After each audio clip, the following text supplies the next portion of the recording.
ಎಷ್ಟು ಸಾಹಸವಂತ ನೀನೇ ಬಲವಂತ ದಿಟ್ಟ ಮೂರುತಿ ಭಳಿ ಭಳಿರೇ ಹನುಮಂತ ಅಟ್ಟುವ ಖಳರೆದೆ ಮೆಟ್ಟಿ ತುಳಿಯುತ್ತಲಿ ಕುಟ್ಟಿ ಚಂಡಾಡಿದ ದಿಟ್ಟ ನಿನವುದೋ ರಾಮರಪ್ಪಣೆಯಿಂದ ಶರಧಿಯ ದಾಟಿ ಆ ಮಹಾಲಂಕೆಯ ಕಂಡೇ ಕಿರೀಟಿ ಸ್ವಾಮಿಯ ಕಾರ್ಯವ ಪ್ರೇಮದಿ ನಡೆಸಿದೆ ಈ ಮಹಿಯೊಳು ನಿನಗಾರೈ ಸಾಟಿ ದೂರದಿಂದ ಸೂರನ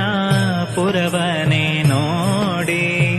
ಭರದಿ ಶ್ರೀರಾಮರ ಸ್ಮರಣೆಯ ಮಾಡಿ ಹಾರಿದೆ ಹರುಷದಿ ಹರಿಸಿ ಲಂಕಿಣಿಯನು ವಾರಿದ ಮುಖಿಯನು ಕಂಡು ಮಾತಾಡಿ ರಾಮರ ಕ್ಷೇಮವ